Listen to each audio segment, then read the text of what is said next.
What's going on, guys? So in today's video, we'll be looking at why Ric Bucher of Fox Sports 1 should no longer be an official NBA voter.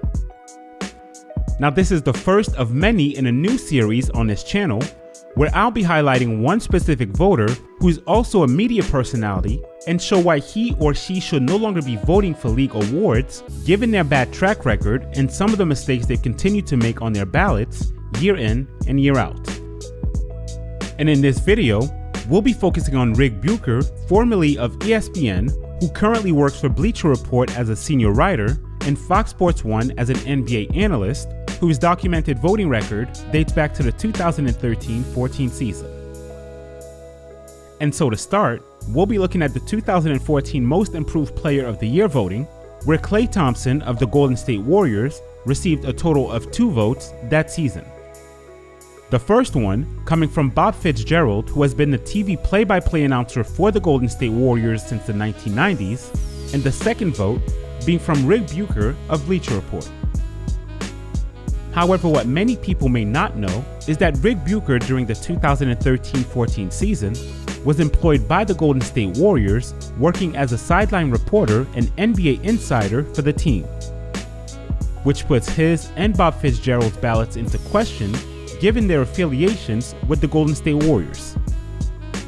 And in Ric Bucher's case that season, there was also his Coach of the Year ballot, where he gave Golden State Warriors head coach Mark Jackson his one and only Coach of the Year vote, placing him 3rd on his ballot. Now the NBA, seeing this clear conflict of interest with certain voters, announced in 2017 that team broadcasters and media members employed by NBA teams would no longer be able to vote for league awards.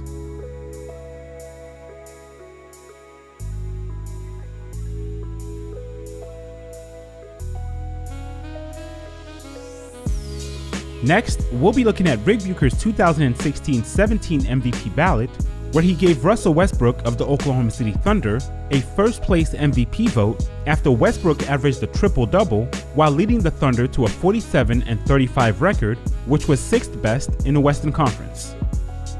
Now the problem with that ballot can better be observed when it's put alongside Ric Bucher's 2018 and 19 MVP ballots. Because if Russell Westbrook was good enough to be first on his 2017 MVP ballot, then why did he leave him completely off of his 2018 and 19 ballots, especially when Russell Westbrook in both of these seasons not only averaged a triple-double as he did in 2017, but also led the Oklahoma City Thunder to the 4th and 6th seed in the Western Conference respectively, and a better overall team record than his MVP season? Well, that's because Ric Bucher's 2017 MVP ballot, like many other voters that season, was narrative-driven and had nothing whatsoever to do with on-court performance. Now, unfortunately, Ric Bucher's inconsistency as a voter didn't just stop there, because the following season, in 2018, he kept Stephen Curry of the Golden State Warriors completely off of his All-NBA ballot. And given Stephen Curry's numbers and impact that season, the only logical explanation for keeping him off of an All-NBA ballot would be because he played in just 55 games that season due to injury. And if that's the standard that Ric Bucher holds players to, then why did he put Jimmy Butler of the Minnesota Timberwolves on his All-NBA 3rd team when he played in just 59 games that same season? Especially when Jimmy Butler's numbers were inferior to Stephen Curry's. Does that mean that Ric Bucher's magical number to qualify for his All-NBA ballot in terms of games played is between 51 and 59 games? Or better yet, 55 games, since Ric Bucher had LeBron James of the Los Angeles Lakers on his 2019 All-NBA 3rd team ballot. And if the magic number is indeed between 51 and 55, then does Ric Bucher apply that same standard across the board when voting? Because in 2015, he had Kostas Papanikolaou of the Houston Rockets on his all-rookie 2nd team, even though he had played in just 43 games that season.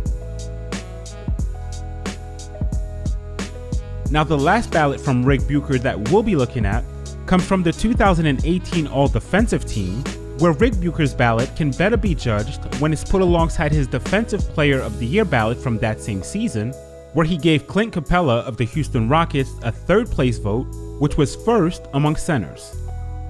And if that's the case, then why did Ric Bucher then keep Clint Capella completely off of his all-defensive first and second team, and instead chose Joel Embiid of the Philadelphia 76ers and Al Horford of the Boston Celtics as his centers, even though neither of them made his Defensive Player of the Year ballot?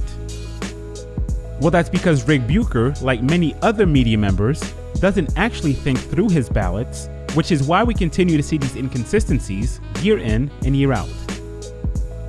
And until the NBA fully refines its voting pool by eliminating voters like Ric Bucher, then we'll continue to see these inconsistencies on an annual basis, which not only makes a mockery out of the entire voting process, but also devalues the awards and ultimately takes away from the integrity of the game as a whole.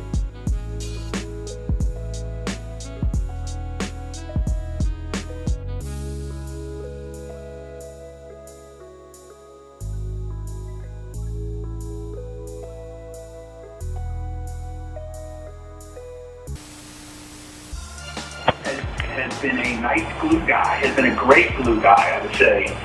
You could arguably say maybe one of the best glue guys. Glue guy? Come on, we call LeBron a glue guy? In terms of facilitating, absolutely. Yeah, look, glue guy's not an insult. If you're considered the best player in the world, it kind of is. Well, how can you then? How are you going to define him? Are you going to define he's the driving force of the Miami Heat in this series? I think he and Wade are two of the top 5 best players in the world, and they rotate every now and then. Look, LeBron closed out Boston. Yeah, the glue guy thing, when I think of glue guy, see, the way that ends to it makes it sound like we're just killing Bucher. But that's all right, because you know what that is? Classic Ric Bucher. He doesn't have that on the other show, so he knows we love him here. But we'll definitely talk about this again. But I just can't. Look, when I think glue guy, I think of backup catcher.